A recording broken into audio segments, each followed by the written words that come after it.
Bonsoir, je suis heureux de vous accueillir sur cette émission spécialement consacrée à tous ces phénomènes aérospatiaux non identifiés qu'on appelle communément les ovnis. Peut-être que vous-même d'ailleurs en avez déjà vu dans le ciel.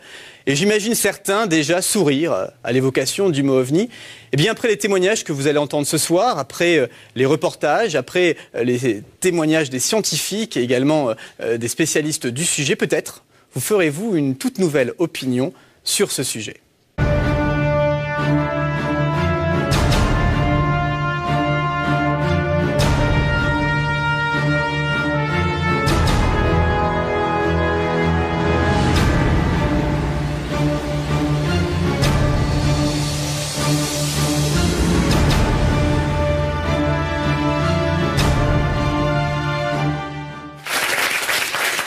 Bienvenue à tous sur Direct 8 pour cette grande soirée spéciale consacrée aux ovnis. Alors devant des milliers de témoignages recensés depuis plusieurs années, eh bien effectivement le sujet ovni, il fallait qu'on s'y intéresse et ce qu'on va faire de façon sérieuse au cours de cette émission.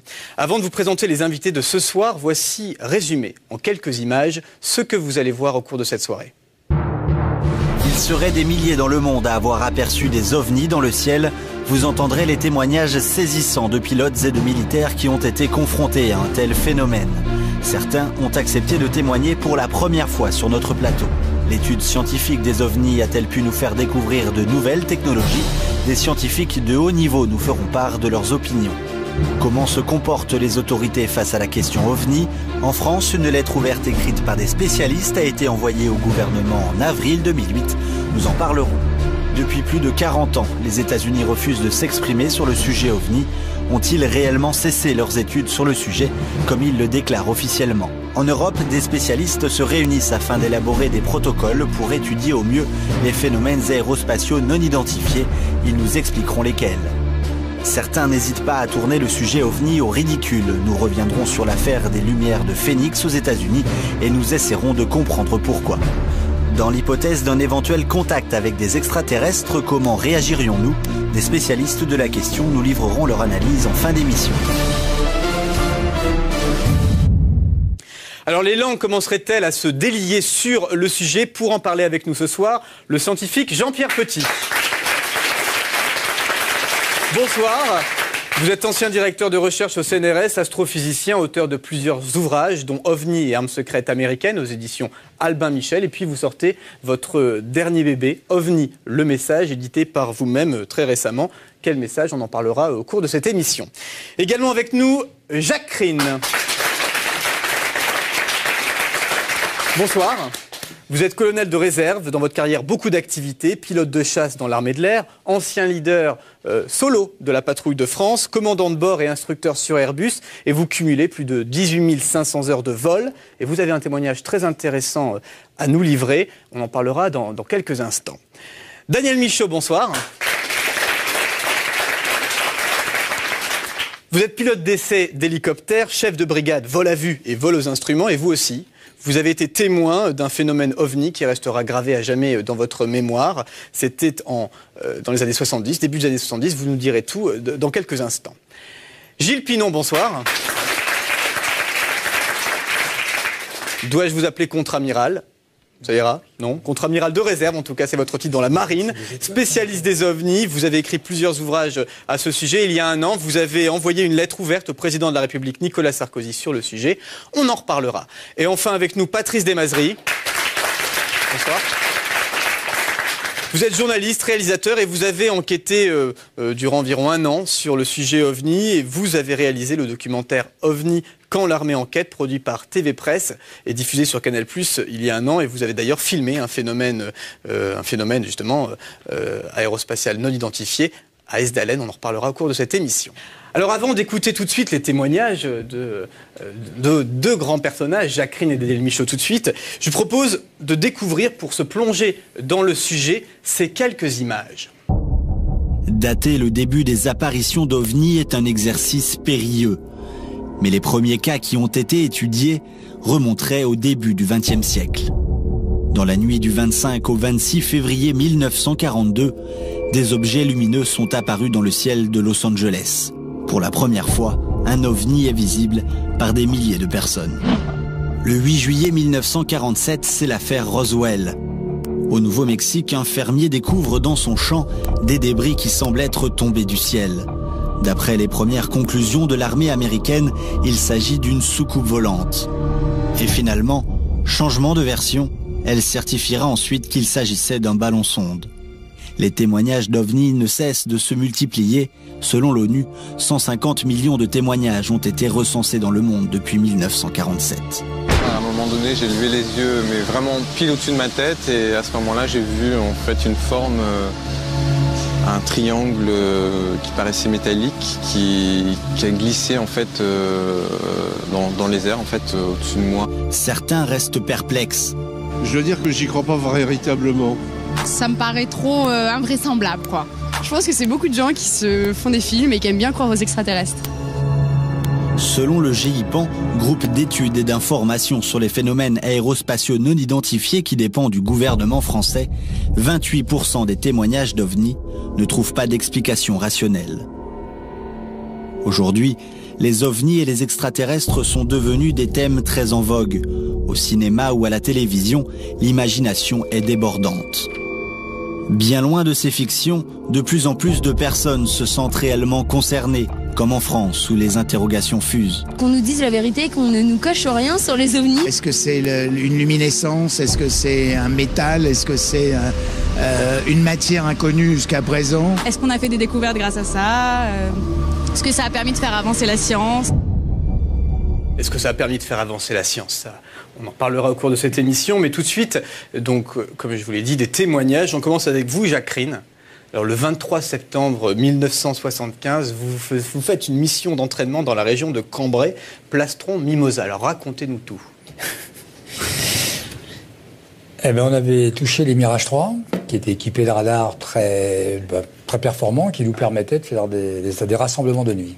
Donc d'intercepter un avion de nuit, ce qui était des gros progrès par rapport à ce qui se faisait avant. Une mission? C'est une mission d'entraînement, routine, donc pour l'acquisition du matériel. Et puis c'est une manœuvre assez délicate, les rassemblements de nuit. Nous étions deux Mirages. Donc on décolle, le secteur était Nord-Cambrai, la frontière belge du côté de Lille, et puis un petit coup vers Reims. Et j'étais plastron sur la première mission, et mon coéquipier était éloigné par le radar du sol, jusqu'à peu près 80 km, dirigé vers moi. Là, il prenait l'acquisition des targets, c'est-à-dire moi-même sur son radar de bord, et continuait donc interception à son compte, et arriver jusqu'au visuel, ce qu'on appelait l'interrogation, pour voir, pour arriver jusqu'à proximité de l'avion. Et c'est une espèce de course-poursuite, en gros, pour caricaturer un peu le... Oui, c'est un virage relatif. Bon, il faut savoir qu'on faisait la police du ciel, que le ciel français ne peut pas être traversé par n'importe qui sans autorisation, et que c'était un entraînement. Il donnait une possibilité qu'un avion traverse justement le ciel français sans autorisation de nuit, puisque c'est quand même les interceptions de nuit les plus délicates.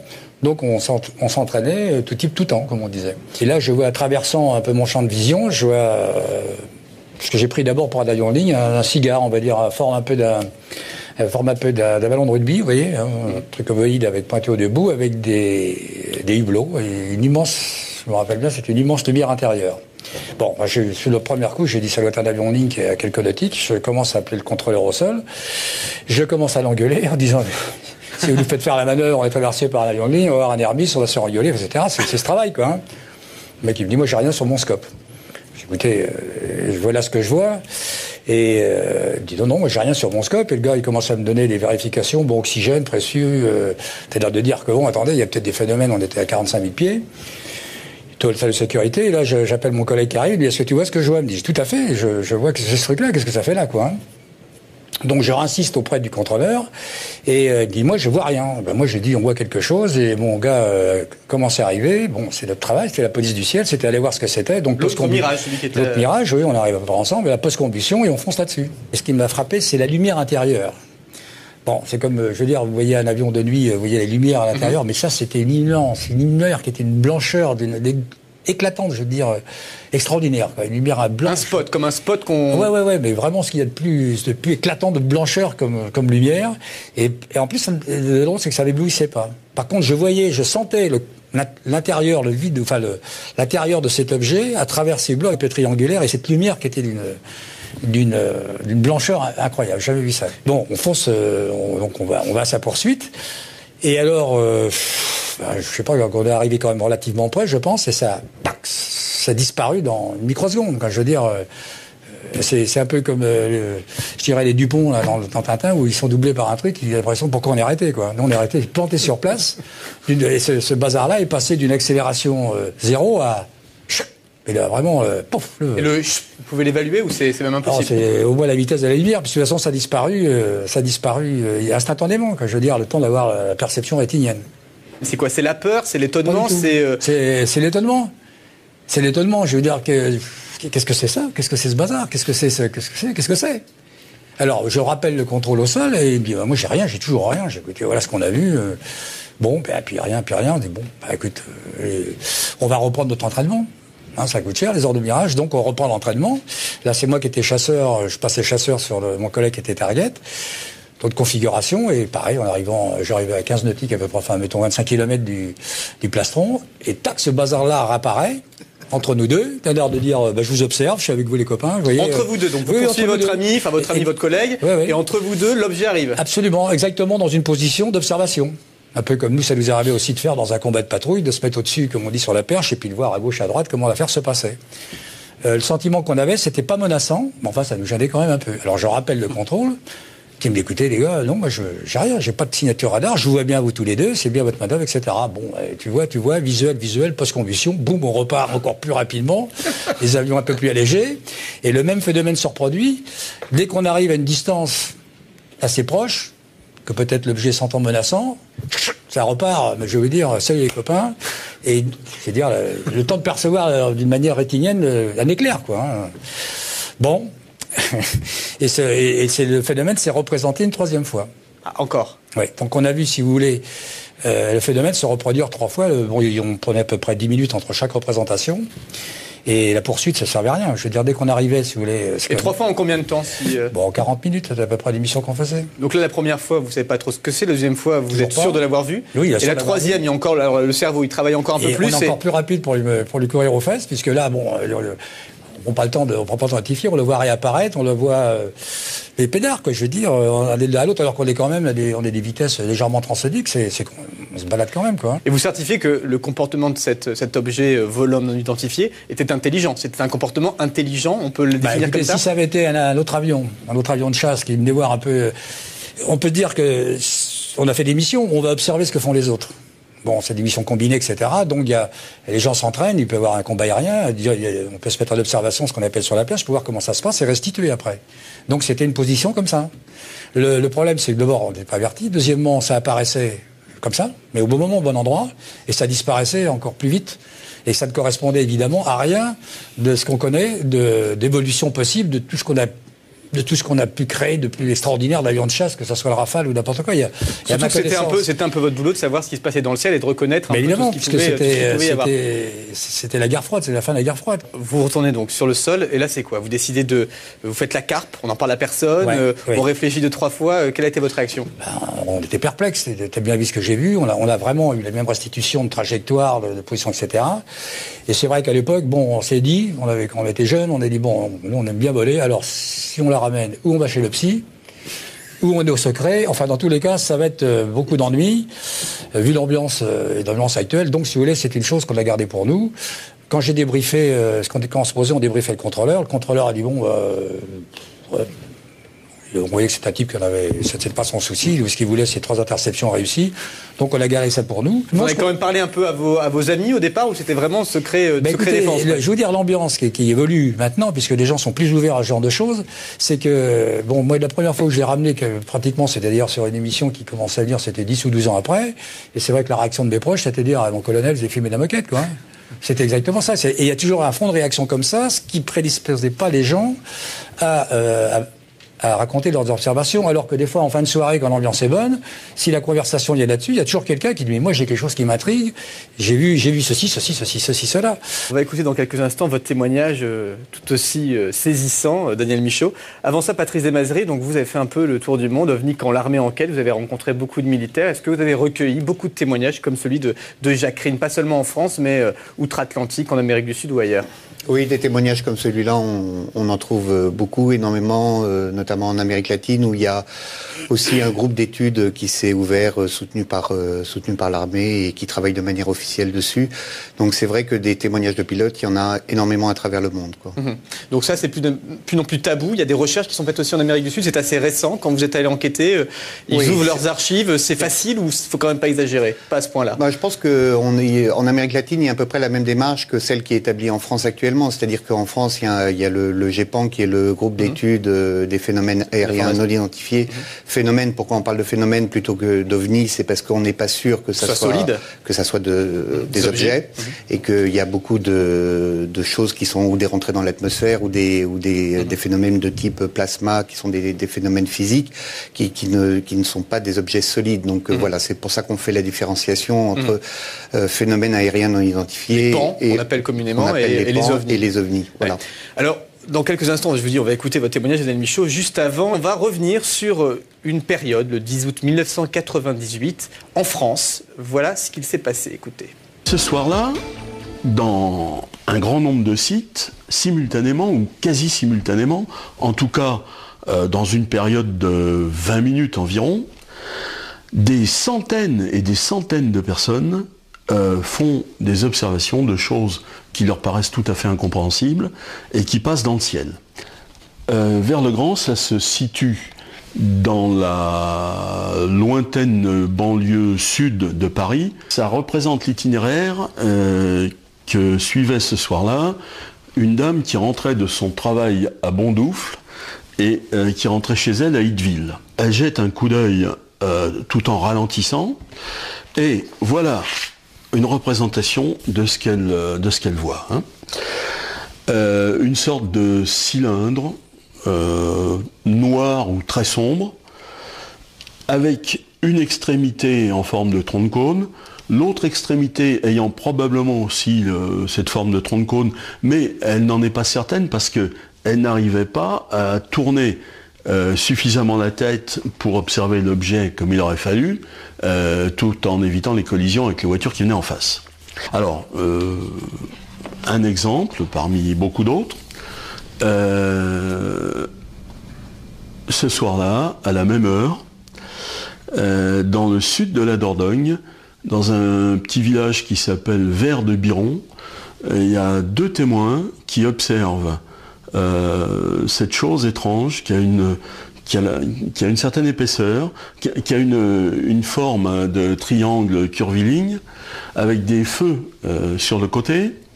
Sous cet objet, il y a ce que les témoins ont décrit comme un derrick inversé, tirant à son extrémité un tube lumineux, qui est malheureusement représenté en jaune ici, alors qu'en fait il était de couleur blanche.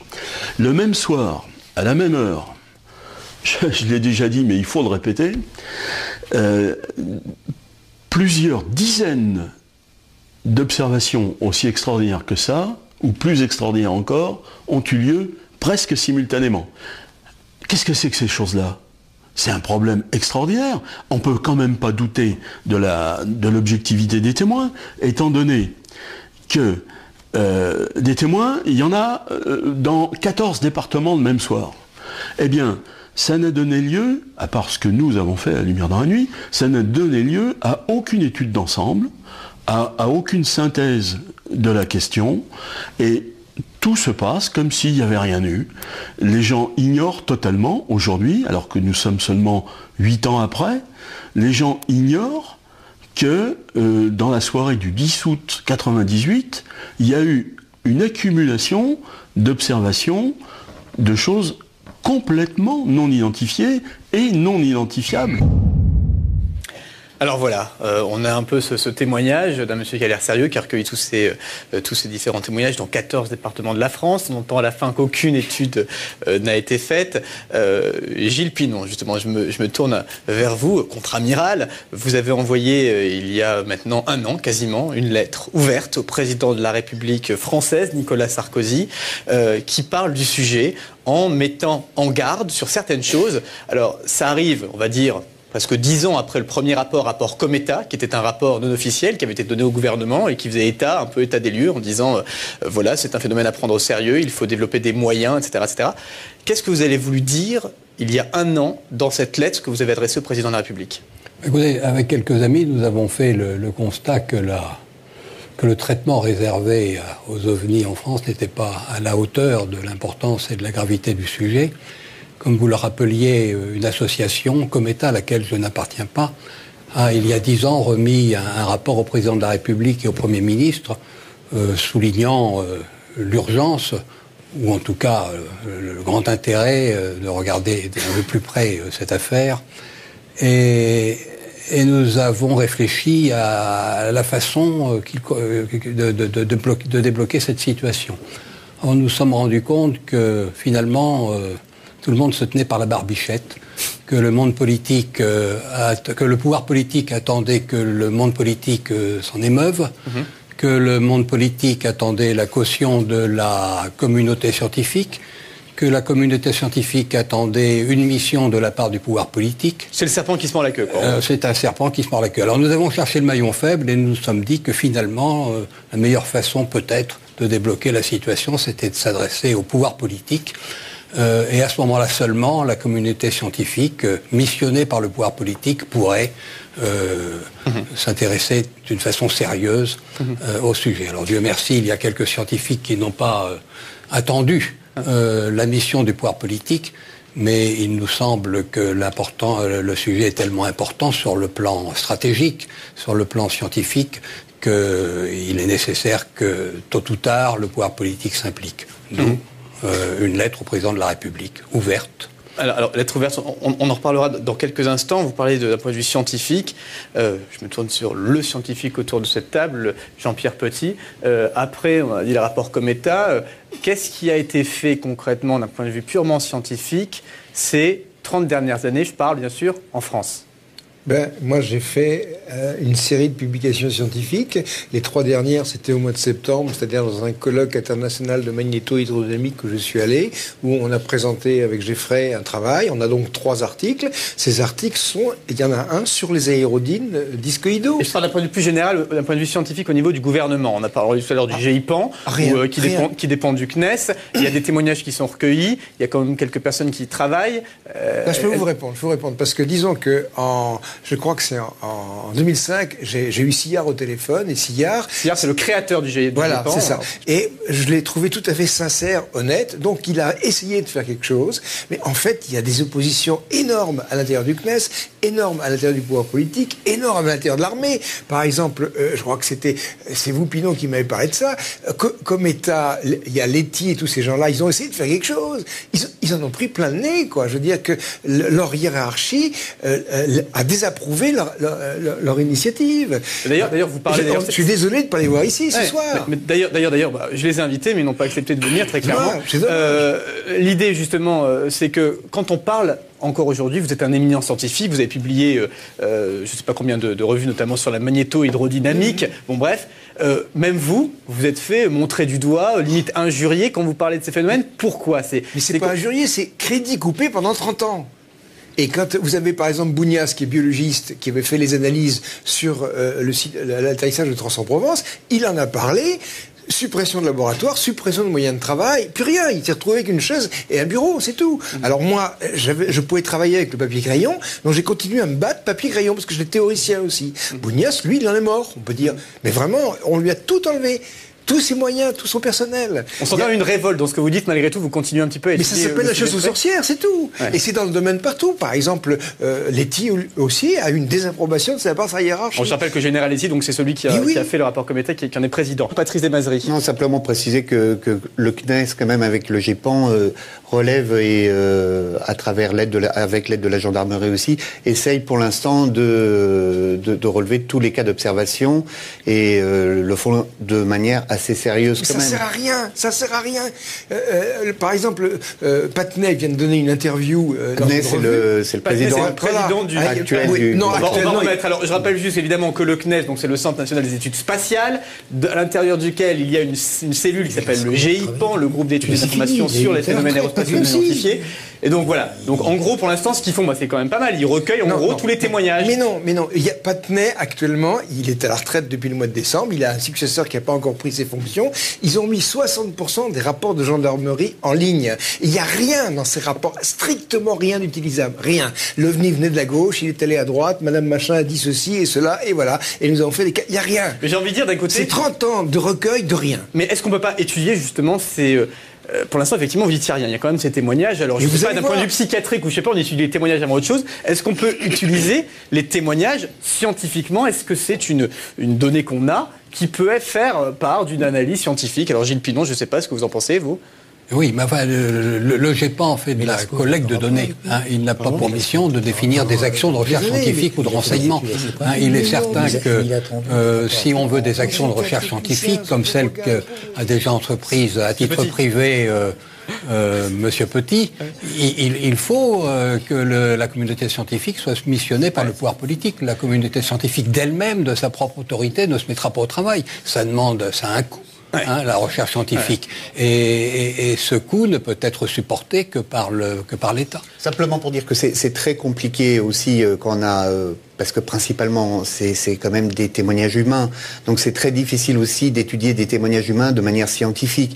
Les cas d'atterrissage avérés où il y a des traces sont extrêmement rares et sont remis à caution pour beaucoup. Donc pour l'instant c'est très compliqué de pouvoir avoir une démarche scientifique sérieuse sur les témoignages humains, je veux dire. Sur les témoignages humains. C'est ce qu'on verra tout à l'heure.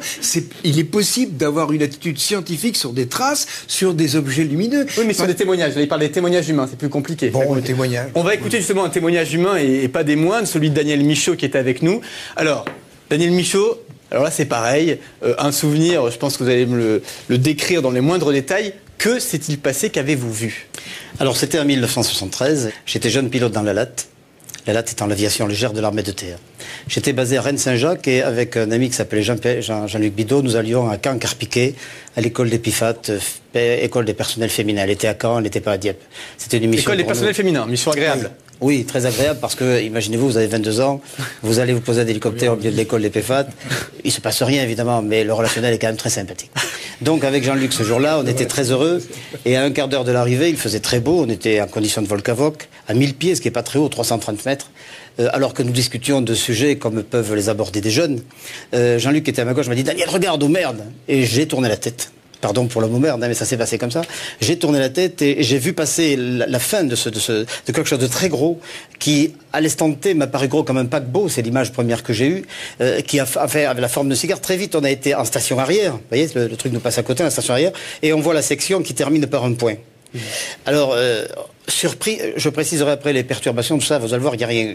Et alors, très surpris, je dis à Jean-Luc, mais t'as vu comment? Il me dit, putain, qu'est-ce que c'était ce truc? Donc, pendant les minutes qui ont suivi, on était quand même pas dans une position de grand confort psychologique, je suis très honnête avec vous. On avait les yeux qui tournaient un peu partout, on se disait, qu'est-ce que c'est ce truc? Bon, on ne passait plus à l'école des PFAT à ce moment-là.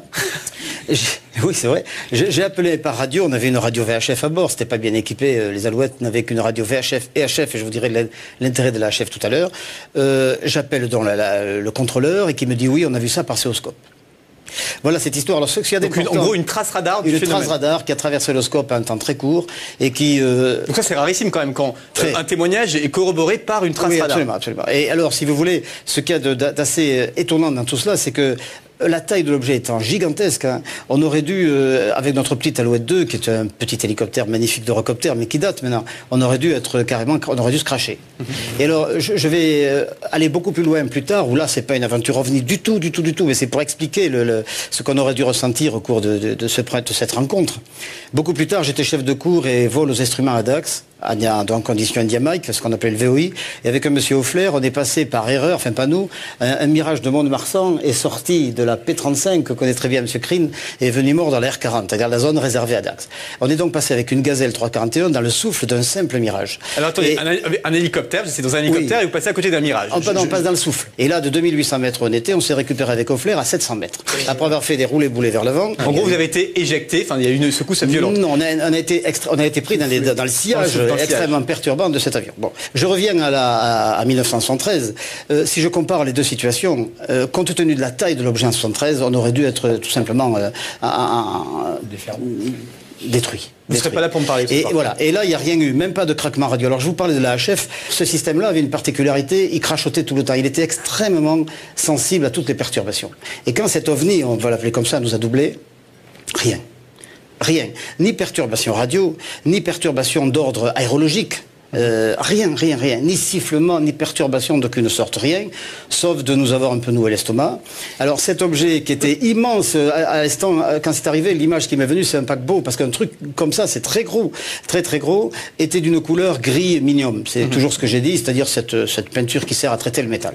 Alors voilà. Si vous voulez, on va voir, puisqu'il y a une équipe formidable qui a fait une simulation 3D. Un grand merci d'ailleurs à Qui dit oui.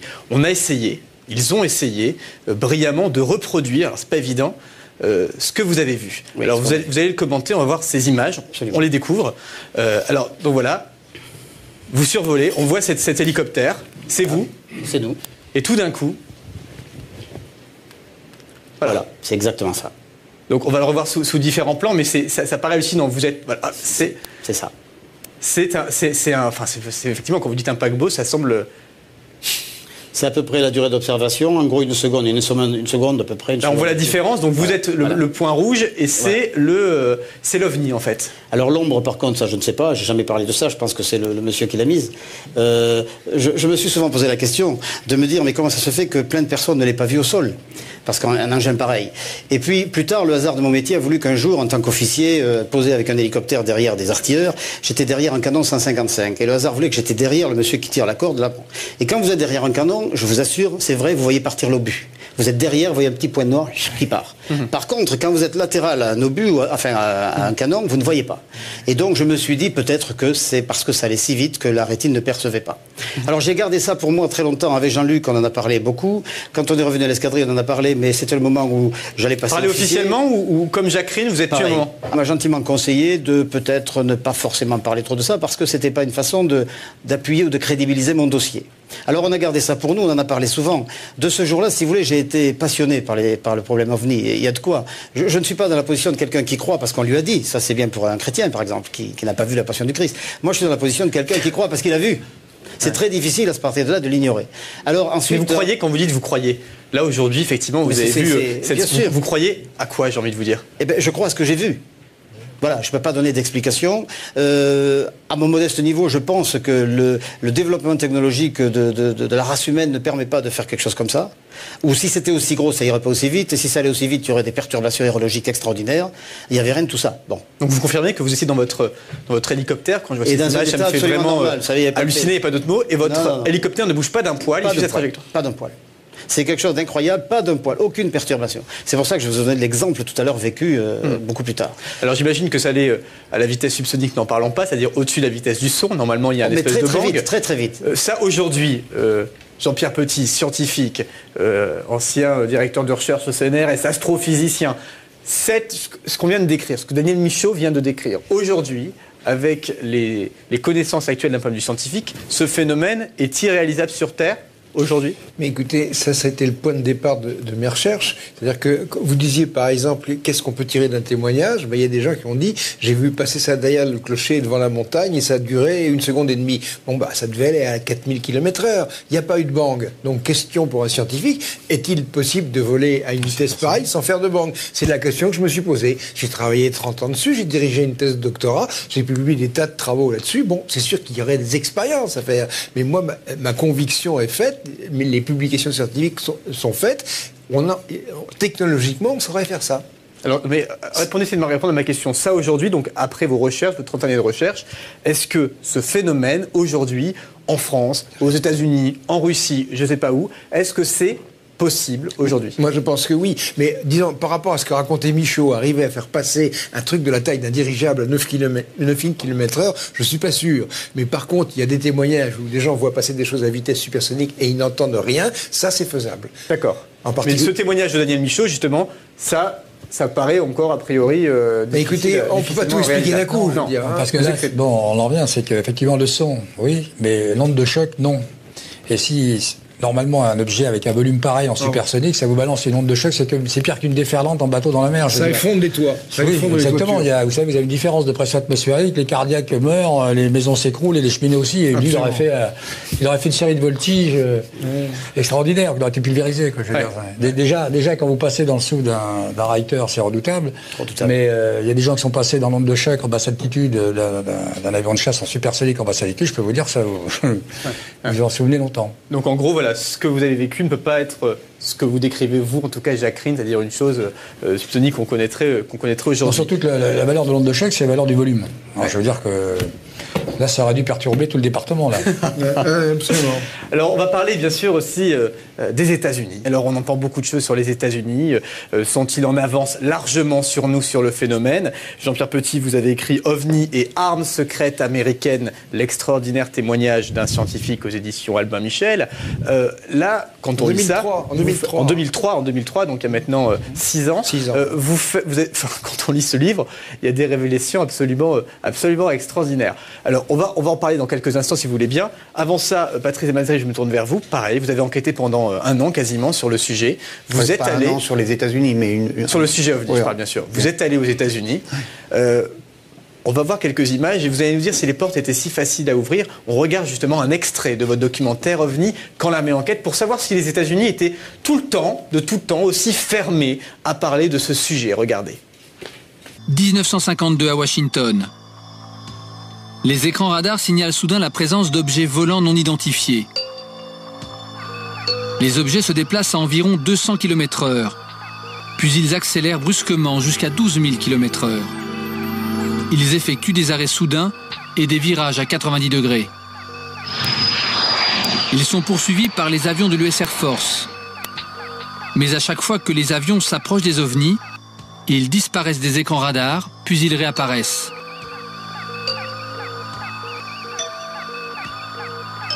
La Maison-Blanche est submergée d'appels téléphoniques de témoins.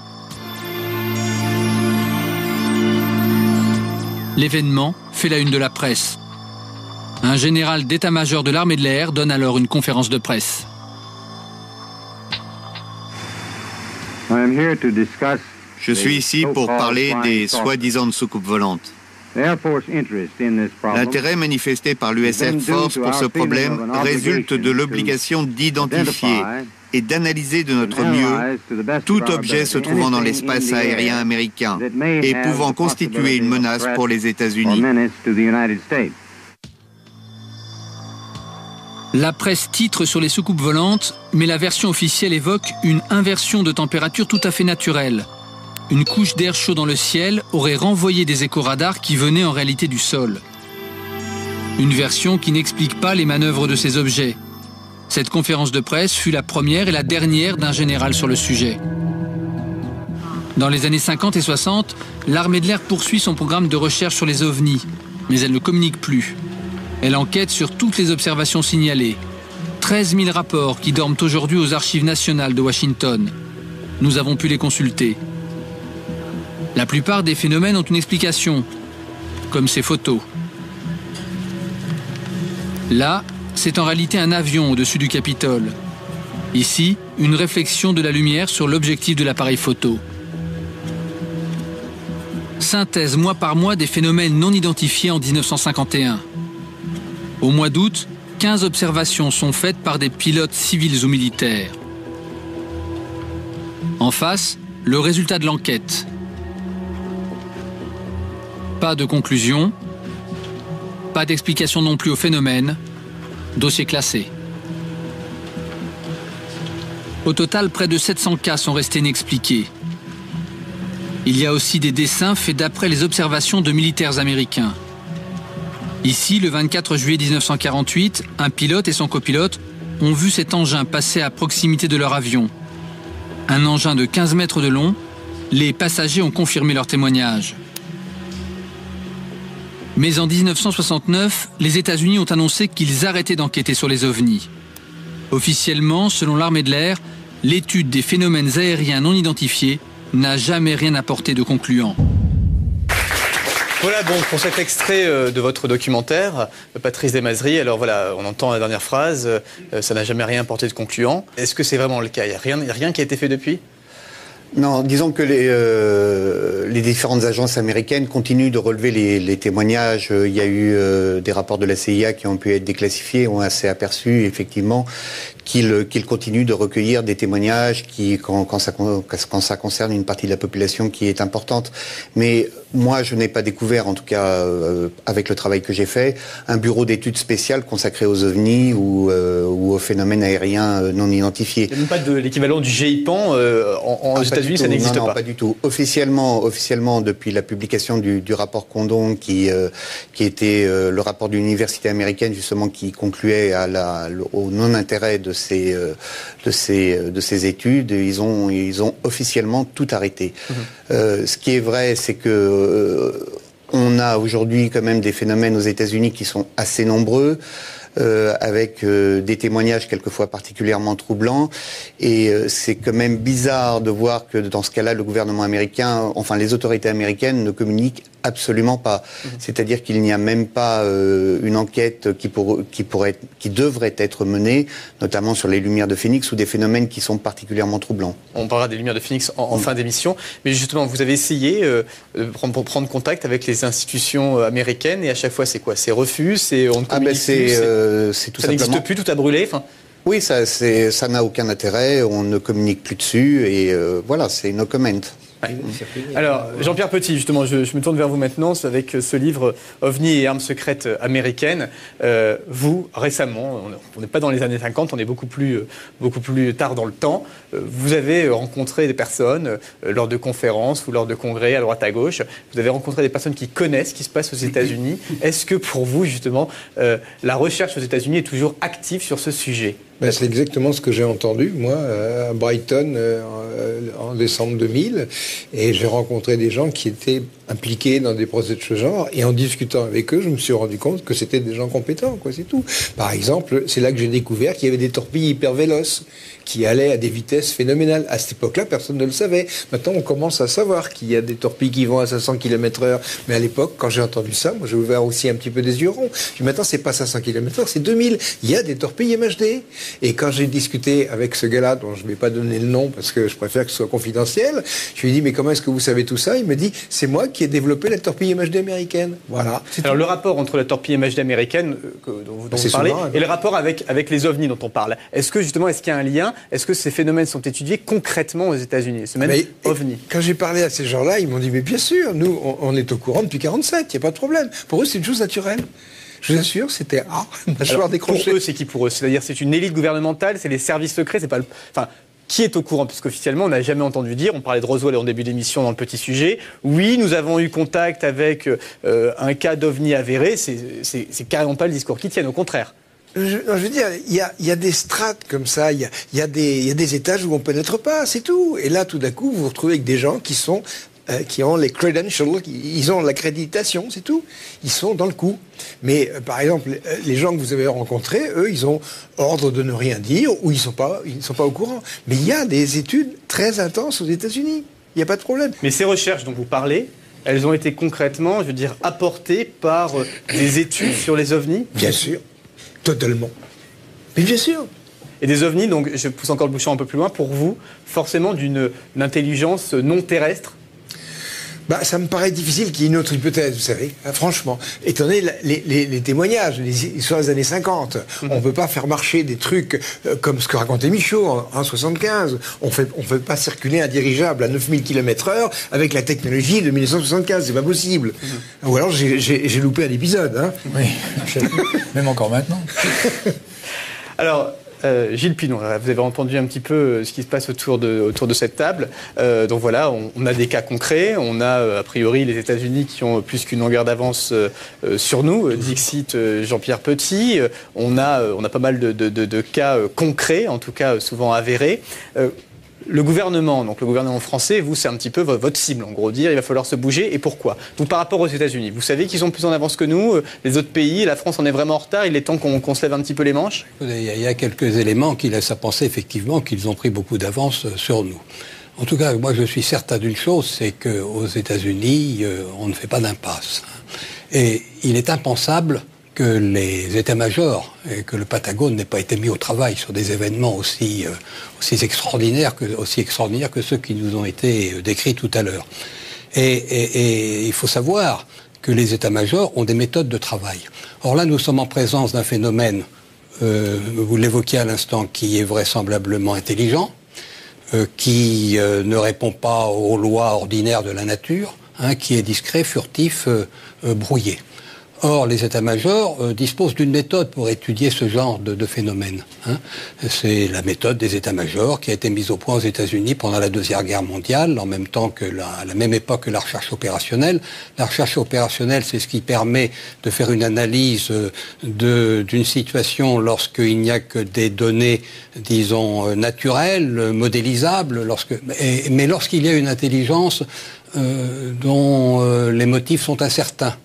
Lorsque on est en présence d'une menace qui n'est pas avérée mais qui est incertaine, eh bien il faut utiliser les bonnes méthodes qui sont les méthodes d'état-major employées par tous les grands états-majors, mises au point par les Américains encore une fois. Il est impensable que cette méthode n'ait pas été appliquée aux ovnis. Nous demandons à ce que le gouvernement français veuille bien mettre nos états-majors au travail, et je vous assure que s'ils sont mis au travail en appliquant la bonne méthode, ils arriveront aux conclusions auxquelles quelques-uns d'entre nous sommes déjà parvenus. Alors vous dites clairement dans cette lettre, vous évoquez largement aussi l'hypothèse extraterrestre, soyons clairs. Nous installons dans l'hypothèse d'une intrusion extraterrestre. Voilà, des êtres intelligents, au niveau de connaissances inégaux et au développement psychique et biologique éloigné, seraient capables de se comprendre. C'est ce que dit dans la lettre. Donc, en gros, quand vous envoyez cette lettre au gouvernement il y a un an, aujourd'hui, réponse ou bilan, il y a eu des... Alors nous avons reçu des réponses fort aimables mais très évasives, et de la part du cabinet du président de la République qui nous dit que la lettre a été transmise au ministre de la Recherche. Le Premier ministre nous a répondu que lui aussi transmettait la lettre au ministre de la Recherche, et le ministre de la Recherche, enfin son cabinet, nous a répondu qu'il ne manquerait pas d'en tenir compte et de lancer les bonnes études. Nous demandons une étude exhaustive sur le phénomène, sur une intrusion, sur une intrusion extraterrestre.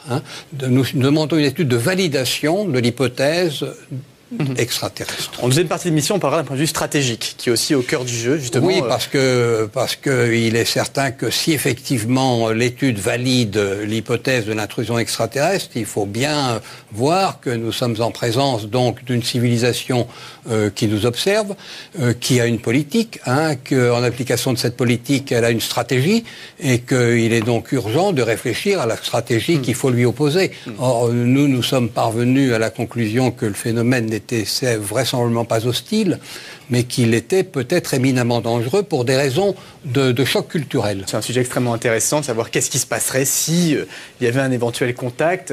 Qu'est-ce qu'on pourrait faire? On va revenir aussi avec vous après Jean-Pierre Petit. Concrètement, scientifiquement, il y a des choses à faire. On va découvrir ça dans une deuxième partie d'émission. Mais avant ça, je voulais quand même vous présenter un sujet qui n'est pas si éloigné des ovnis. C'est un sujet aussi qui est traité de la même manière, à savoir il y a des études scientifiques qui vont être validées, d'autres qui vont dire c'est une supercherie, il va y avoir des canulars autour de ça. On les appelle les crop circles. Regardez. Ils sont observés essentiellement dans le sud de l'Angleterre depuis les années 60 et plus récemment sur toute la surface du globe.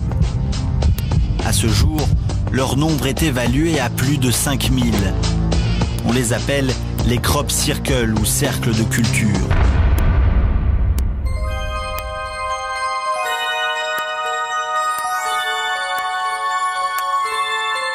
Si on en croit les sceptiques, un nombre croissant de personnes passeraient des nuits blanches à réaliser ces œuvres d'art. Pourtant, pour les dessins les plus compliqués, les scientifiques sont perplexes et ont de plus en plus de mal à attribuer ce phénomène à quelques faucheurs farceurs. La chercheuse Lucy Pringle a rassemblé une impressionnante base de données de ce phénomène mystérieux. En observant ces dessins de près, un certain nombre d'éléments restent inexpliqués. Les épis de blé ne sont pas coupés, mais pliés en forme de spirale comme écrasés par un tourbillon. Les tiges ont subi des malformations tout à fait troublantes. Et surtout, certains dessins récemment découverts présentent une structure mathématique extrêmement complexe, impossible à réaliser en une nuit dans l'obscurité. Le mystère de l'origine de certains crop circles est-il si éloigné de celui des ovnis ? Voilà, le mystère de l'origine de ces crop circles. Alors évidemment, on pourrait faire une émission entièrement consacrée à ce sujet. On ne va pas en parler pendant des heures. Malgré tout, quelle est votre réaction à vous, messieurs, par rapport à ça, Jean-Pierre Petit? Moi, je vais donner une réaction. Je me rappelle, en 91, j'étais passé une émission de télévision sur la 5, et il y avait un spécialiste des effets spéciaux qui me disait, vous savez, des ovnis, je vous réalise ça quand vous voulez. Bon, peut-être qu'on peut faire des faux crop circles. C'est sûr, il y a des faux. Il y a même des... C'est sur Internet avec création de crop circles. Voilà, il y a des films là-dessus. Maintenant, j'ai dit à ce type-là, ne me dites pas qu'on peut faire marcher un objet matériel à vitesse supersonique sans faire de borne, parce que ça, c'est pas un effet spécial, c'est de la physique, c'est pas pareil. Ce qui est le cas aussi quand on voit des dessins très compliqués. C'est très facile de déstabiliser. Je veux dire que vous tournez certaines observations, certaines choses comme ça, vous pouvez les réaliser, vous tournez en canular en disant, vous voyez, moi je vous fais balancer un ballon, vous voyez, l'OVNI que vous avez vu, c'était le lampadaire. Je veux dire, c'est un peu le problème du phénomène OVNI, comme si c'est non identifié. On peut très bien reproduire tout ce qu'on veut qui ressemble. Donc c'est très déstabilisant, je veux dire. En gros, c'est l'être humain qui auto-ridiculise, absolument. Qui il y a un moment, ça devient un phénomène de croyance. Alors vous avez un côté, vous avez une intelligence logique rare qui va vous déstabiliser ça avec d'autant plus, on met beaucoup plus d'énergie, si vous voulez, dans la destruction d'une chose que dans l'information de. Et Seval va vous expliquer ça. Il va vous expliquer pourquoi. Parce que les gens ont peur. Ils veulent exorciser leur peur, c'est tout. Justement, merci beaucoup Jean-Pierre Petit, vous faites parfaitement la transition avec cette deuxième partie d'émission. Juste le temps de remercier, puisqu'il faut laisser malgré tout de la place sur ce plateau, Monsieur Daniel Michaud, merci beaucoup d'avoir été avec nous, d'avoir apporté ce témoignage. Et d'ailleurs, vous le dites en rigolant, vous n'avez rien à vendre, vous êtes juste là pour apporter un témoignage, pour essayer de faire un peu avancer le schmilblick. Merci beaucoup d'avoir été avec nous. On se retrouve après une courte pause. En Europe, des spécialistes se réunissent afin d'élaborer des protocoles pour étudier au mieux les phénomènes aérospatiaux non identifiés. Ils nous expliqueront lesquels. Certains n'hésitent pas à tourner le sujet OVNI au ridicule. Nous reviendrons sur l'affaire des Lumières de Phoenix aux États-Unis et nous essaierons de comprendre pourquoi. Dans l'hypothèse d'un éventuel contact avec des extraterrestres, comment réagirions-nous? Des spécialistes de la question nous livreront leur analyse en fin d'émission. Bienvenue sur cette grande soirée spéciale OVNI pour ceux qui nous rejoignent. Et nous accueillons nos nouveaux invités. Christelle Seval, bonsoir. Vous êtes ingénieur et vous avez écrit alors un nombre incalculable de livres sur le sujet OVNI, le plan pour sauver la Terre, les extraterrestres et l'avenir de l'humanité, et plus récemment Contact et Impact, et encore même un roman là dernièrement tout nouveau venu, Backdoor, sur le sujet que j'ai dans les mains actuellement. Avec vous, on va voir l'aspect un peu psychologique, on en parlait en première partie d'émission dans quelques instants. Julien Geffray également. Bonsoir. Bonsoir. Un peu de jeunesse dans ce plateau, vous m'en voulez pas messieurs si je dis ça, mais il y a des gens jeunes qui s'intéressent également au sujet OVNI. Vous avez fondé l'association UFO-Science. C'est ça. Quelle est un peu cette association UFO-Science en deux mots? La question qu'on s'est posée, c'est est-ce que ce phénomène mérite une approche scientifique? Et on est parti avec Jean-Pierre Petit d'un constat, en fait, c'est qu'il y a d'un côté des services officiels comme le GEPAN, CNES, qui ne font que collecter des données. On en a parlé. Et de l'autre côté, il y a quelques scientifiques. Qui ont des idées et qui n'ont pas eu de crédit alors qu'ils étaient en place dans l'establishment. Et on s'est dit, bon, est-ce qu'on peut faire quelque chose aujourd'hui? Jean-Pierre Petit, lui, il avait essayé il y a 20 ans de lancer une association, mais il n'y avait pas Internet. Et la grosse nouveauté aujourd'hui, c'est qu'il y a Internet. Et les gens peuvent être mis au courant en dehors des médias traditionnels. Et donc on a fait l'essai et on a fait un appel à dons et ça a marché. C'est-à-dire que vous avez collecté des fonds, mais pour faire une étude scientifique du sujet. C'est-à-dire que pour démarcher, pour étudier scientifiquement ce phénomène, parce qu'il y a des prises scientifiques sur ce phénomène. En fait. Alors lesquelles, on va les voir dans quelques instants. Je représente rapidement pour ceux qui nous rejoignent les invités qui étaient là depuis le début de cette émission. Donc on parlait de vous à l'instant, Jean-Pierre Petit, vous êtes ancien directeur de recherche au CNRS, astrophysicien et auteur de plusieurs livres, dont le dernier OVNI, Le Message. Jacques Rime, toujours avec nous. Remarquable avec ses moustaches, colonel de réserve dans votre carrière, beaucoup d'activités, dont pilote de chasse, ancien leader de la patrouille de France, solo. Je précise, solo. Ah, vous aimez ce mot, solo. Commandant de bord et instructeur sur Airbus. Et puis également avec nous depuis le début de l'émission, Gilles Pinon. Contre-amiral de réserve dans la marine, spécialiste des ovnis. Et enfin, Patrice Desmazeries, journaliste réalisateur. Vous avez notamment réalisé le très bon film OVNI quand l'armée enquête, produit par TV Presse. Alors justement, on parlait de science, ça tombe bien. Julien Geffray, vous nous disiez qu'il y avait des choses à faire, des petites choses à faire. Vous nous avez même donné des documents. Concrètement, aujourd'hui, est-ce qu'il y a des choses abordables scientifiquement qui peuvent être mises en œuvre pour aider simplement le corps scientifique à mettre en évidence ces ovnis? Tout à fait. D'abord, il y a quelque chose qui avait été démontré déjà dans les années 80, au tout début des années 80, c'est que quand il y a un phénomène anormal qui atterrit quelque part, il y a une modification biochimique profonde dans les végétaux. Et ça a été démontré scientifiquement par Michel Bougnass en 1981.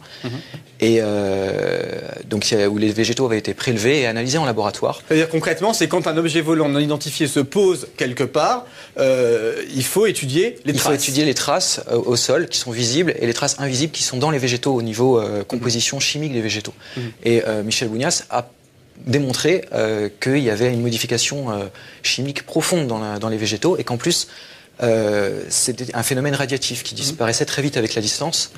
Excusez-moi Julien, mais ça a l'air, j'allais dire, évident. Enfin, si vous dites qu'il faut faire ça, c'est qu'aujourd'hui... Non, c'est que ça a été fait une première fois, et il y a eu un deuxième cas quelques années plus tard, et cette fois, ça a été complètement raté. C'est-à-dire que les gendarmes qui sont chargés de ce type d'enquête sont arrivés sur le terrain et ont coupé les plantes au ciseau, les ont enfermées dans des sachets plastiques hermétiques, et on mis ça dans le bac à légumes de la brigade.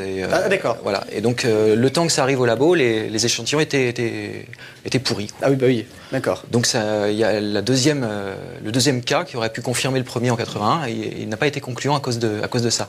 Donc, il manque en fait des équipes dédiées, spécialisées, pour étudier ce phénomène in situ, faire les prélèvements adéquats et les analyses ensuite. Justement, vous nous avez confié une petite vidéo qui est une simulation, tout simplement, de ce qu'il faudrait faire. On la découvre et on en parle après. Regardez. Un objet volant non identifié aurait atterri, laissant une trace visible sur le sol. Suite à une enquête préalable corroborant le sérieux du témoignage, une équipe d'intervention spécialisée est dépêchée sur le terrain. L'équipe procède en premier lieu au balisage de la zone. Une balise par mètre est placée sur chacun des axes gradués. L'acidité du sol est mesurée, la terre est prélevée. Et les végétaux sont coupés, puis enfermés dans des sachets hermétiques numérotés. Ils sont alors conservés dans de la glace carbonique à moins 80 degrés. À cette température très basse, leur métabolisme est totalement stoppé. Les échantillons ainsi conservés sont transportés jusqu'au laboratoire d'analyse qui déterminera l'origine du phénomène. Alors voilà, petite simulation. Qu'est-ce qu'il faudrait faire, en fait, tout simplement, pour faire fonctionner ce protocole, concrètement? Après, il y a le circuit de l'information. Ça arrive plus souvent qu'on croit, mais les gens ne parlent pas forcément. Il y a la peur du ridicule. Mais bon, qui contacter quand on voit ça? Normalement, il faut contacter la gendarmerie. Donc en gros, ce serait à la gendarmerie qu'il faudrait apprendre ça, je sais pas, Jean-Pierre Petit, ou ce serait les méthodes à apprendre à la gendarmerie. Oui, je pense qu'il y a quand même une chose, c'est qu'il y a un territoire assez vaste à couvrir. Qui peut faire ça? Je crois qu'effectivement, on ne peut pas confier ça à n'importe qui. Il faudrait former les gendarmes mais sur ce genre de choses. Par exemple, pour qu'ils comprennent qu'il faut conserver ça à moins 80 degrés et pas dans un bac à légumes. Donc il faut leur expliquer. Mais personne ne le fait. Donc en gros, c'est un peu, on va dire, le but un peu du Faux Science aussi, c'est un peu sensibiliser sur tous ces sujets. On a quand même une police scientifique qui commence à être sacrément pointue, et je pense qu'une information, je veux dire, de ce qu'ils savent faire pour certaines choses, du protocole qui serait pour ce genre de choses, il n'y a pas grand-chose à faire qu'une bonne information, je veux dire. Surtout que ça ne doit pas coûter cher. Enfin, je sais pas, l'équipement en tout de ce qu'on a pu voir, ça doit pas... L'équipement, c'est quelque chose... ce qu'on a vu là, 300, 400 euros. Ouais, même les analyses, on les a reconstituées, c'est pas très cher, c'est pas ruineux. Et alors, il va vous parler aussi de alors voilà. Alors, on va venir au deuxième sujet tout de suite, ces fameuses, alors vous allez voir, je vais vous dire un mot, chers téléspectateurs, vous allez me regarder avec des yeux écarquillés, je vous lis, je me lance, des bonnettes à réseau de diffraction. Alors évidemment, qu'est-ce que c'est, à quoi ça sert? Regardez. Une lumière étrange est observée dans le ciel nocturne. Il existe un unique moyen de déterminer la nature d'une telle source. Il faut placer un réseau de diffraction qui est un filtre spécial devant l'objectif de l'appareil photo. Le filtre a imprimé sur la photo une bande colorée, véritable carte d'identité chimique. Son analyse déterminera si le phénomène est d'origine humaine, naturelle ou inconnue. On peut également filmer en adaptant le filtre sur un caméscope ou une caméra de surveillance. Un réseau de diffraction est utilisable avec tous les appareils photo, y compris les téléphones portables. Voilà, donc après cette explication, un réseau de diffraction permettrait à quelqu'un, lorsqu'il découvre, lorsqu'il voit un ovni, de prendre en photo, et on pourrait en faire quelque chose de scientifique. On peut savoir on peut analyser chimiquement l'origine de la lumière. Je veux dire une chose, c'est que ça date de 1951. Je pense qu'on va pouvoir le montrer à l'image. Il y a une photographie que Jean-Christophe Doré a trouvée dans une revue américaine en 1951. L'armée américaine avait mis au point un appareil qui prenait deux vues. Il y avait une vue avec un objectif normal et l'autre avec un réseau. 1951. Et la légende, c'est grâce à ce dispositif, l'armée espère pouvoir percer le mystère des ovnis. Puis après, ça a disparu. Mais parce qu'ils savaient, ils avaient plus besoin. On voit la photo d'ailleurs de cet appareil qui était disponible, vous dites dès 1951. Et pourquoi alors est-ce qu'on n'en a jamais entendu parler de ce gadget si a priori c'est parce qu'après il y a eu une prise de conscience tout à fait autre. On n'avait plus besoin de cet appareil, c'est tout. Et sinon, c'est un gadget qui, c'est plus qu'un gadget. C'est tout simplement un procédé physique et qui est utilisé quand même par certains scientifiques. Je pense notamment en Norvège ou à d'autres endroits où on s'en sert actuellement pour étudier différents phénomènes physiques et essayer de comprendre ce que c'est. Mais ce qu'il faut dire, c'est qu'un truc comme ça, on peut le faire avec une bonnette autocollante. Tu n'en as pas une ici? Voilà. Bon, les Japonais mettent des petites bonnettes autocollantes pour trafiquer les images sur leur téléphone portable. Un réseau, c'est ça. C'est comme une diapositive. C'est comme une diapositive, mais en fait. Ce qui est plus intéressant, c'est... En fait, aujourd'hui, les téléphones portables ont un objectif ridiculement petit. Et on peut faire une bonnette autocollante qu'on attache sur son téléphone. Et quand on voit un truc, clac, on la colle et on prend la photo. Voilà. D'accord. Et ça vaut moins d'un euro. Ça coûte. Ça veut dire que si on arrosait tout le monde, c'est-à-dire on offrait ça, on accrochait à notre téléphone portable, on croit voir quelque chose, on met ça sur la bonnette, hop. C'est une question de statistique après, c'est vrai. Et une petite question, c'est-à-dire que la qualité de la photo sur un téléphone portable serait suffisante quand même pour que le spectre donne des informations Après, il y a la résolution de l'objectif. Aujourd'hui, les téléphones portables, on atteint couramment sur les nouveaux modèles 5-7 mégapixels, c'est suffisant. Même sur des 2 mégapixels, c'est suffisant. D'accord, donc en tout cas, pour résumer, ce petit gadget qui en est un pourrait être distribué à très très grande échelle et pas forcément à des gendarmes ou à des autorités, mais à tout le monde. Et ce qui permettrait d'avoir en fait beaucoup de traces de ces sujets et pouvoir en tirer des conclusions. Voilà, donc il reste qu'à le faire si ça coûte pas cher. J'ai envie de dire, ça paraît facile, mais personne n'y a pensé. 2000 exemplaires, 5000 €. On a un devis. On a un devis. Voilà. Donc là, on tient une idée sur le plateau peut-être là. Il va falloir, s'il y a un fabricant qui nous regarde... S'il y a quelqu'un qui a envie de sponsoriser ça, sinon on va être obligé de le faire. Alors, ce sujet malgré tout sur ces réseaux de diffraction, on va en parler avec vous, Patrice Desmazeries, puisque votre enquête vous a mené également en Norvège, à Esdalen, dans un village où il se passe beaucoup de choses, beaucoup en tout cas d'observations ont été faites. Et je pense que là, vous avez été clairement bluffé. Il n'y a pas d'autre mot, puisque votre caméra, votre équipe, c'est vous qui filmez même, je crois. Oui, tout à fait, c'est moi qui filmais, oui. D'accord. J'ai été bluffé, mais je tiens à préciser quand même que moi, je suis assez sceptique de nature. Donc, on va sur des phénomènes de type lumineux qui ne sont pas encore expliqués aujourd'hui, mais qui ne sont pas forcément de type intelligence extraterrestre. Donc, je tenais quand même à préciser que sur Esdalen, on n'a pas d'éléments de preuve concrets. Mais sur pas grand-chose d'ailleurs. Enfin, excusez-moi de vous dire, il n'y a pas de preuves concrètes sur un élément qui prouve par A plus B officiellement que c'est extraterrestre. Non, ça serait. Voilà, je veux dire, ça serait, évidemment. On ne fera même pas d'émission comme ça, on parlera d'autre chose. Alors, on va voir justement un extrait de ce film documentaire que vous avez réalisé à Esdalen. Regardez. Esdalen, un petit village de quelques centaines d'habitants perdu au milieu de la campagne norvégienne. Ce village, cerné par les montagnes, intrigue les scientifiques de toute l'Europe. Depuis des années, les habitants sont témoins d'étranges apparitions. 4 décembre 1999, voici le lieu de jour, et le voici filmé à 17h20 de nuit.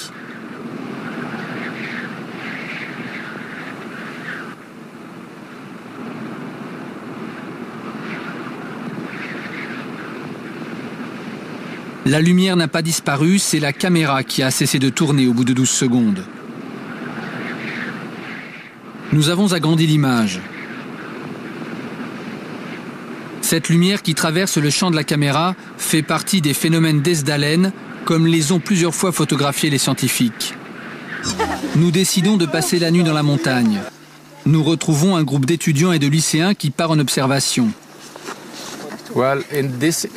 Dans cette zone, il y a eu beaucoup d'observations au-dessus de ces montagnes.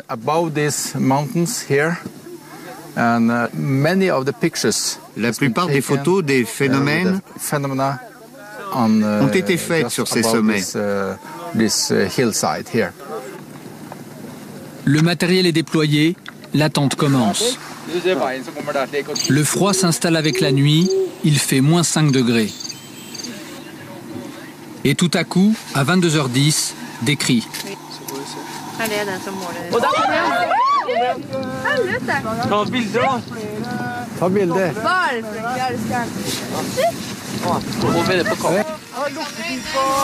Nous avons ralenti l'image. Traversant le ciel comme un bolide, une lumière. Le temps de zoomer et de faire la mise au point, elle disparaît. L'observation a duré 8 secondes.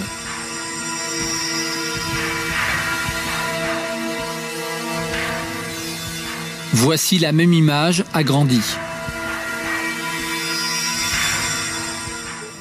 Le lendemain, séance de débriefing au PC. Une photo de ce que nous avons vu pendant la nuit a été prise. C'est la photo la plus fantastique que nous ayons jamais prise. Si vous pouvez voir, avec les différents mouvements, ça ne se déplace pas en ligne droite. Le temps de pause est de 30 secondes, ce qui donne cette traînée lumineuse, qui est en réalité le déplacement de la lumière. Mais ce qui intéresse le plus les scientifiques, c'est cet arc-en-ciel en bas de la photo.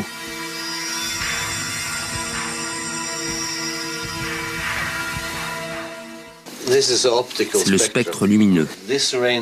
Cet arc-en-ciel contient les empreintes digitales et les éléments chimiques qui composent le phénomène d'Esdalen.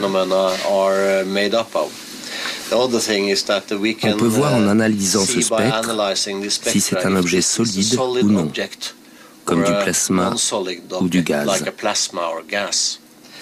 Mon premier sentiment, je ne suis pas sûr, ça ressemble à quelque chose de solide. Oui, ça ressemble à quelque chose de solide comme du métal. Patrice Desmazeries, les yeux se tournent vers vous. C'est vous qui êtes à l'origine de ces images. Alors que s'est-il passé après ça, cette analyse? Qu'est-ce qu'elle a donné?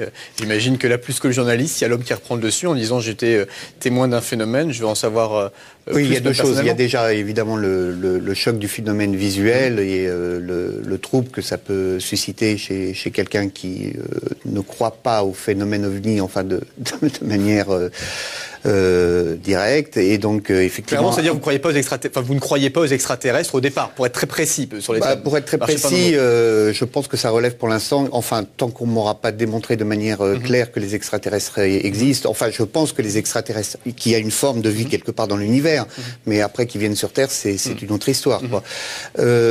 Donc, sur ça, donc, un choc, on se met en question, et puis après, bon, il y a une chose qui est coupée là dans le film, mais il y a eu aussi un éco-radar, donc quelque chose, beaucoup d'éléments qui scientifiquement permettent d'étudier ce phénomène plus à fond, et là les scientifiques norvégiens travaillent dessus, une équipe de scientifiques italiens aussi qui travaillent dessus. Et il y avoir des publications de ces phénomènes alors justement sur cette observation qui a été faite il y a 2 ans, normalement il y a une publication qui est prévue, oui, dans une revue scientifique, oui. C'est toujours assez long, Monsieur Petit le sait, puisqu'il doit y avoir vérification et un certain nombre de choses, mais il semblerait effectivement que c'est quelque chose de solide. Ce qu'il est intéressant de savoir, c'est que justement aujourd'hui, le Centre national d'études spatiales français donc a décidé peut-être d'envoyer une équipe aussi pour collaborer avec les scientifiques norvégiens et italiens. Mais ce qui est très intéressant avec Esdalen, c'est qu'on a un véritable laboratoire grandeur nature où on peut venir, puisque ces phénomènes sont répétitifs. Il y a à peu près une 30aine d'observations chaque année. Donc c'est ça qui est incroyable. Ça veut dire pourquoi dans certaines régions du monde, il y aurait comme là beaucoup plus de phénomènes d'apparition qu'ailleurs. Mais là, on ne sait absolument pas s'il s'agit de soucoupes volantes, d'autres choses ou d'ovnis. Ça peut être des phénomènes... Là, pour le coup, c'est un phénomène aérospatial non identifié. Ça, voilà, on c'est exactement ça. Bon, avec la possibilité, avec l'éco-radar et le fait qu'il y ait quand même quelque chose de peut-être solide. Mais pour beaucoup de scientifiques aujourd'hui, vous m'arrêtez si je me trompe, mais on parle plutôt de phénomènes de plasma, donc de naissance un peu comme une petite étoile. Mais moi, je pense que dans l'ensemble des phénomènes ovnis, je pense que la physique nous apportera énormément de choses. Enfin, sans rentrer dans les détails, mais tout ce qui est physique quantique et tout ça ouvre des portes aujourd'hui qui sont immenses. Ça permet, on parle d'univers parallèles ou de choses comme ça. Mais quand justement vous avez un scientifique devant vous, je veux dire, qui a fait énormément de recherches, qui a priori a publié énormément, qui a travaillé beaucoup, qui lui dit clairement la probabilité la plus forte de ce qu'on peut expliquer aujourd'hui, c'est extraterrestre. Est-ce que pour vous, en tant que journaliste, c'est une chose qui vous suffit ou pas? Clairement, voilà. Bah non, sinon je changerais de métier. Non, pour moi, il faut un peu plus d'éléments, donc j'ai envie de questionner. C'est ce que j'ai fait en partie dans ce film. D'ailleurs, j'ai été questionné des personnes qui ont vu... Mais à la fin, quand on voit ce film, la sensation qu'on a, malgré tout, c'est...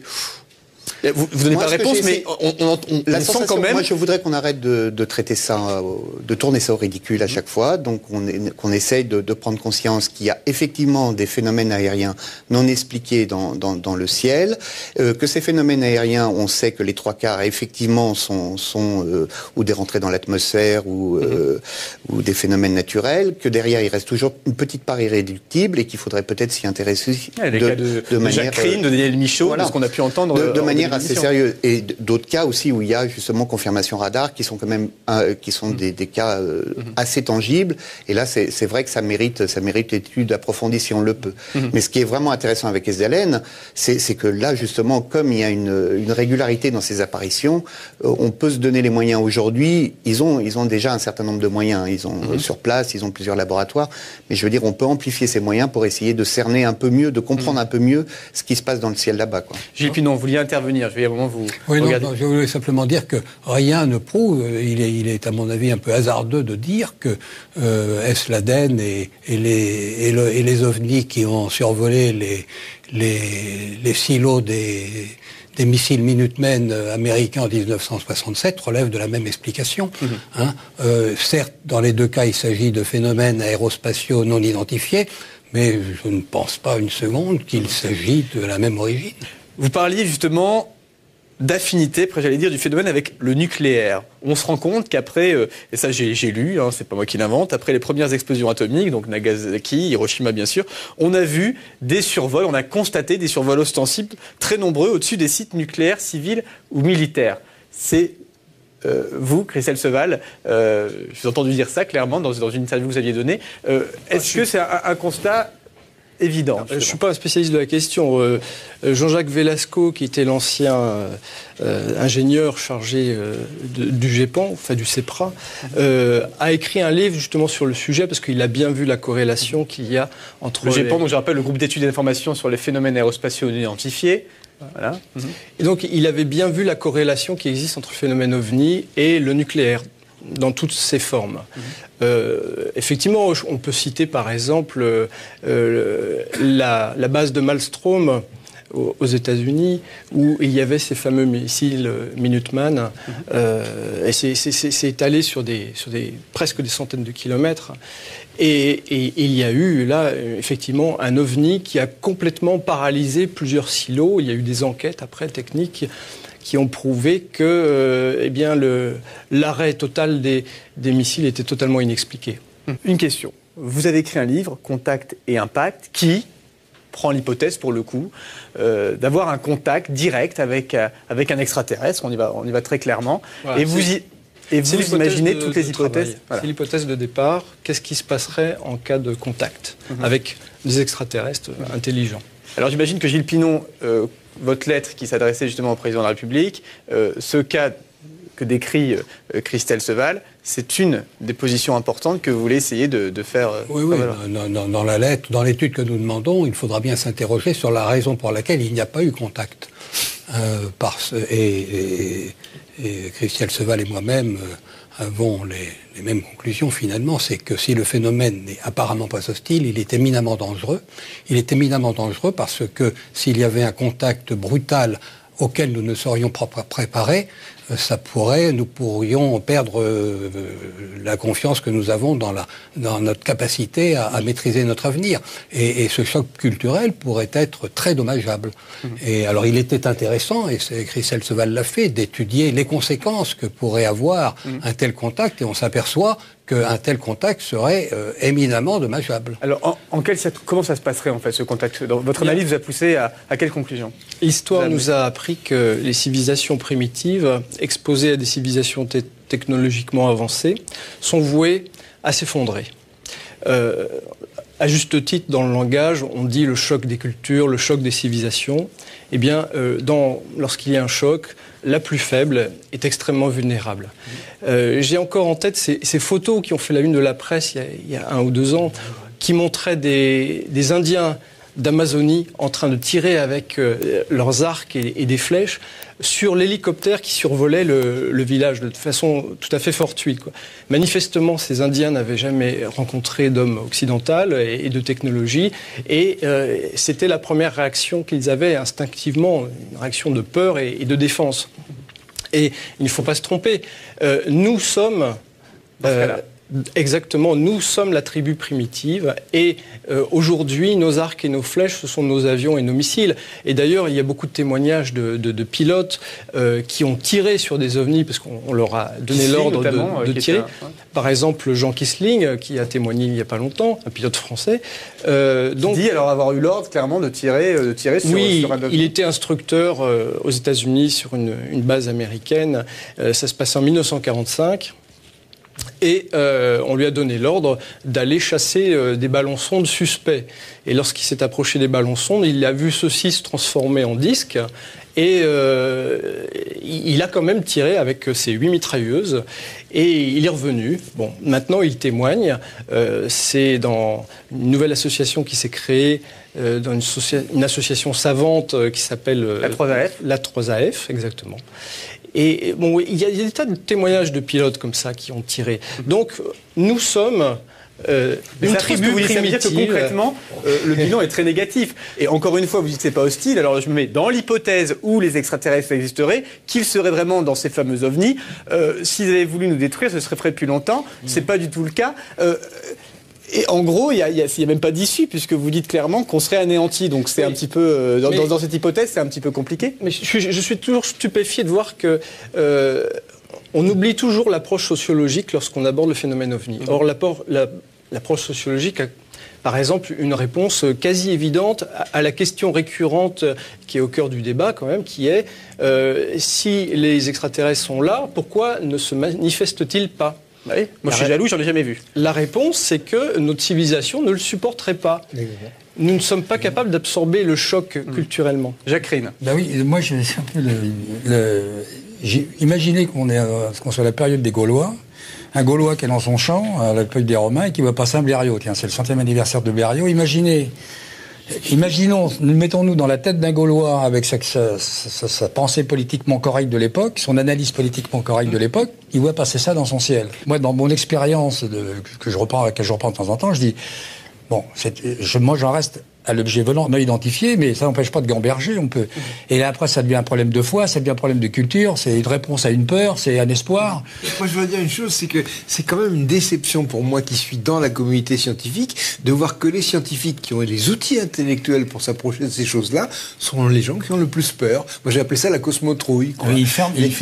Ils ont une trouille pas possible, les scientifiques. Alors, pour en revenir à ces fameux contacts éventuels, sommes-nous prêts à un éventuel contact ? La réponse, c'est quoi? Je ne suis pas le seul à le dire. Il y a eu des rapports. Par exemple, je cite le rapport du Brookings Institution qui a été commandé par la NASA et qui dit qu'en cas de contact, il y aurait un risque de bouleversement culturel, politique, social, religieux, scientifique, philosophique, et conclut par des risques de révolution. C'est la peur. Bon, voilà.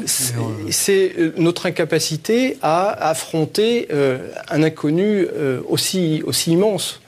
Bien sûr, avec autre chose. Et sachant cela, posez-vous la question, que ferait un ethnologue extraterrestre en visite chez nous? Si cette forme d'intelligence, malgré tout, est présente dans des ovnis sur notre petite Terre, ce serait quoi, dans cette hypothèse, leur but? Observer. Mais la Terre en observation, comme nous le ferions si nous avions les moyens d'aller dans l'espace observer une planète qui porte la vie. On ferait en sorte de l'observer de façon à accroître nos connaissances, en veillant bien, en aucun cas à lui porter dommage, c'est-à-dire en évitant à tout prix le contact. Le contact, dans l'état actuel des choses sur Terre, comme le disait Seval tout à l'heure, n'est pas possible. Malgré tout, il y a eu des contacts. Enfin, il y a eu des contacts, il y a eu des témoignages. Oui, mais le phénomène a sa stratégie. Il est furtif, il est discret, il est brouillé. De façon à ce que tout contact comporte un côté absurde, incompréhensible, de telle sorte qu'il est rejeté par les médias et par l'opinion publique. Donc la mission se poursuit, la Terre est sous observation, et parce que si il n'y avait aucun contact, l'observation ne serait pas possible, mais le phénomène fait en sorte que le contact ne sera pas médiatisé. D'où la stratégie repose sur le brouillage. Jean-Pierre Petit, vous levez le doigt. Je voudrais vous donner mon opinion. Le phénomène ovni, il s'identifie quand même à partir des années 45-47, dans l'après-guerre, comme ça. Et comme l'avait remarqué Velasco, enfin, il a vraiment insisté là-dessus, c'est justement au moment où on entre dans l'ère nucléaire. Et moi, je vais vous donner ma conviction. À partir du moment où une civilisation planétaire commence à toucher à l'atome, elle commence à toucher à des énergies, et elle est partie dans une espèce de compte à rebours qui va se terminer par le voyage extraterrestre, par la capacité de changer de physique, de faire des découvertes absolument phénoménales, et on a des gens qui observent en disant tiens, ça y est, ils sont entrés dans le club, on va voir. Alors effectivement, il y a deux solutions. Soit on arrive à faire ce saut et on va rentrer dans le club des gens qui se connaissent, on a des voisins, on va les rencontrer, et puis peut-être qu'on arrivera à résister à ce choc culturel parce qu'on va découvrir des tas de choses, soit alors ça va nous exploser la figure, parce que cette technologie elle est extrêmement dangereuse, c'est tout. Elle sert à quoi aujourd'hui concrètement cette technologie qui est de plus en plus mise en œuvre? Pas tellement, on pense pas tellement au voyage interstellaire, que si, il y a quand même, on essaye d'aller sur Mars, on essaye d'aller découvrir. C'est surtout la guerre. Regardez par exemple le livre Revenir en secrète américaine. Moi, c'est ce que j'ai entendu à Brighton. Qu'est-ce qu'ont fait les Américains? Des armes. C'est ce qu'ils avaient dans la tête, c'est tout. Et je vous dis, l'incidence qu'a eu le fait qu'ils aient pris le sujet ovni au sérieux, c'est formidable. On va pouvoir faire des armes avec. Exactement, ils m'ont dit ça naïvement. Des torpilles hypervioleuses, tout ce qu'on veut. De l'intox avec les Russes pendant 1 an et demi dans les années 72-74. Parce que oui, il y a eu des gens qui se sont plaints d'avoir eu des contacts, d'avoir été enlevés. Bon, alors ça, c'est aussi le témoignage humain. C'est encore un sujet alors qu'on pourrait faire une émission entière. Il y a eu un psychiatre américain qui s'est intéressé très fortement à ça. John Mack. Et si vous voulez, sans valider la valeur du récit, c'est que ces gens-là avaient subi un choc très très important au niveau émotionnel, au niveau physiologique, et les gens qui ont suivi des grands traumatismes ou des grands chocs, il y a un marqueur après. Les gens qui sont psy le retrouvent. Bon. Et ces gens-là avaient tous cette espèce de marqueur d'une immense émotion, d'une immense trouille, enfin d'un traumatisme. D'un traumatisme, donc il était là. Donc sans valider leur récit, que c'était des extraterrestres ou pas, c'est qu'eux, ils avaient vécu une expérience qui était quand même assez extraordinaire, quoi. Donc, quoi qu'ils aient vécu, ils en sortaient pas du tout indemnes. On peut comparer ça avec les expériences de mort imminente qui avaient fait l'objet d'une émission avant. On ne sait pas trop ce qui se passe, mais on sait que les gens qui ont vécu cette expérience en sortent complètement changés. Alors Jacqueline, vous parliez de désinformation. Eh bien justement, retour sur un événement qui s'est passé à Phoenix, aux États-Unis, en 1997, où un objet volant non identifié a été vu par des centaines de personnes. Voilà comment a été traitée l'information. Que s'est-il passé le 13 mars 1997 dans le ciel de Phoenix aux États-Unis? De nombreux habitants de la région ont été témoins d'un phénomène toujours inexpliqué aujourd'hui et qui reste l'un des plus marquants de l'histoire du phénomène OVNI. Ce soir-là, vers 22h, 10% des habitants de l'Arizona disent avoir vu la même chose. Une formation de lumière en V, large de plusieurs kilomètres, qui a traversé silencieusement l'Arizona.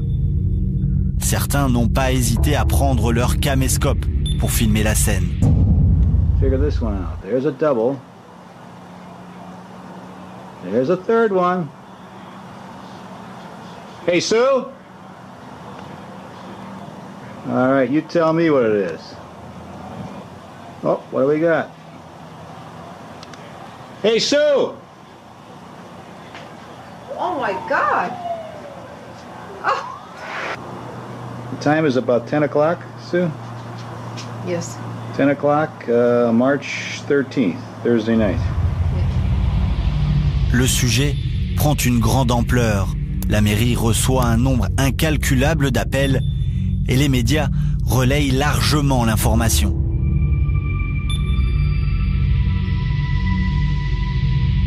Pourtant, le gouvernement décide de tourner l'affaire en dérision lors d'une conférence de presse 3 mois plus tard. Maintenant, je demande à l'officier d'escorter l'accusé dans cette pièce afin que nous voyions tous le coupable. Ne le mettez pas trop près de moi. Que s'est-il réellement passé cette nuit du 13 mars 1997 au-dessus de la ville de Phoenix? Est-il plus facile de nier ou de tourner au ridicule ce que nous ne sommes pas capables d'expliquer? Alors voilà, politique énorme de désinformation, on tourne clairement l'affaire au ridicule. Patrice Desmazeries, je sais que vous êtes allé également à Phoenix, menez votre enquête. Réaction par rapport à ça? Non, ce qui est surprenant sur ce qu'on vient de voir, c'est le témoignage du gouverneur, justement, qui tourne un peu l'histoire au ridicule. Mais aujourd'hui, il est revenu complètement sur ses déclarations. Il a avoué que lui aussi avait vu quelque chose de particulièrement étrange du fond de son jardin, où il était posté à ce moment-là, et qu'il a fait cette déclaration principalement, justement, pour rassurer la population. Et donc, si un gouverneur aujourd'hui américain reconnaît lui-même que ces objets que lui les a vus, ce qui prouve bien qu'il s'est passé quelque chose d'étrange dans le ciel à Phoenix à ce moment-là. La position de l'armée américaine est très simple. Pour elle, ce sont des flares. Des flares, c'est des leurres lumineux que lâchent les avions, et ces leurres lumineux, c'est vrai, quand ils tombent de nuit, peuvent donner une impression quelquefois d'observer des. Il y avait une géométrie parfaite là, parce que ça pourrait être aléatoire. Ce qui est un peu troublant par rapport à des flares, c'est que normalement, en général, comme il y a une lumière qui se dégage derrière, on voit comme si on voit une traînée, on voit des petits parachutes qui maintiennent, et ça reste pas de manière complètement géométrique pendant plusieurs minutes, quoi. Donc on essaye de trouver une explication à ce qui, ce qui aurait été intéressant, c'est parce qu'il y a quand même plus de 700 témoignages là-bas de citoyens américains. Ce qui aurait été vraiment intéressant, c'est qu'il y ait une enquête officielle menée, comme toujours, et ça n'a pas été le cas. Donc ce sont des témoignages avec des personnes à chaque fois qui ont vu quelque chose d'assez énorme. Certains parlent de choses qui ont la taille d'un terrain de football, donc c'est quelque chose d'assez fort. Avec parce que là, on voit une vidéo comme ça d'assez loin, mais des personnes qui ont une sensation physique de l'objet qui passait au-dessus d'eux quand ils le voyaient, quoi. Donc, sans voir le contour sans arriver à voir le contour total, quoi. Alors, Christelle Seval, on se rend compte aussi dans les témoignages qu'il y a des contacts répétés. Certaines personnes vont bizarrement voir plusieurs fois vont être témoins plusieurs fois de phénomènes. Est-ce qu'on a une explication par rapport à ça? Effectivement, on a constaté dans les témoignages, à la fois les témoignages d'abduction, c'est-à-dire d'enlèvement, et à la fois les témoignages d'observation visuelle, on a souvent remarqué que les témoins, en fait, n'en étaient pas à leur première observation et que c'était récurrent dans leur vie. Et on a beaucoup de mal, en fait, à dissocier, je dirais, les ovnis de phénomènes plus généraux qu'on pourrait classer dans le paranormal. Parce qu'en général, ces témoins-là, lorsqu'on les interroge, ont une vie tout à fait passionnante et il leur est arrivé des tas de choses qu'on classerait, nous, aujourd'hui, dans le paranormal. Donc on a l'impression qu'en fait, les gens qui ont des observations rapprochées ou des visions particulièrement fortes ont des aptitudes psychosensorielles qui les amènent à voir beaucoup d'autres choses bizarres aussi dans leur vie. Donc il y aurait des individus un peu prédisposés à voir ou en tout cas à observer ces phénomènes. Si on écoute les témoignages, oui. Par exemple, les abductions, quand on fait des régressions sous hypnose pour essayer de refaire ressortir dans la mémoire des abductés ce qui s'est un petit peu passé, on se rend compte souvent qu'ils ont été abductés depuis leur enfance. Et que c'est récurrent chaque année, enfin, on arrive à des nombres incroyables d'enlèvements. Alors, est-ce que c'est vrai, est-ce que c'est pas vrai? En tout cas, le témoignage, lui, il est sincère et il est vrai. Écoutez, je pense que cette émission arrive à son terme. On va faire un petit tour de table où je vais donner le mot de la fin à chacun d'entre vous, en commençant par vous, Julien Geffray. Je pense qu'il y a des choses à faire aujourd'hui. On est au début du XXIe siècle. Ça fait plus de 60 ans maintenant que le phénomène est massif. Nous, on a décidé de reprendre des études de MHD un peu que Jean-Pierre Petit avait menées dans les années 70 pour un peu montrer aux gens avec des vidéos des choses qui sont peu connues, expliquer aux gens un peu, apporter de l'eau au moulin de cette thèse véhiculaire. Parce qu'on a aujourd'hui des possibles explications sur comment un tel engin peut se déplacer. Pendant longtemps, on a nié le phénomène parce qu'on disait que c'était impossible de se déplacer à ces vitesses-là. Donc encourageant, on poursuit les études et on essaie de voir plutôt dans côté scientifique. Monsieur Pinon, Gilles Pinon.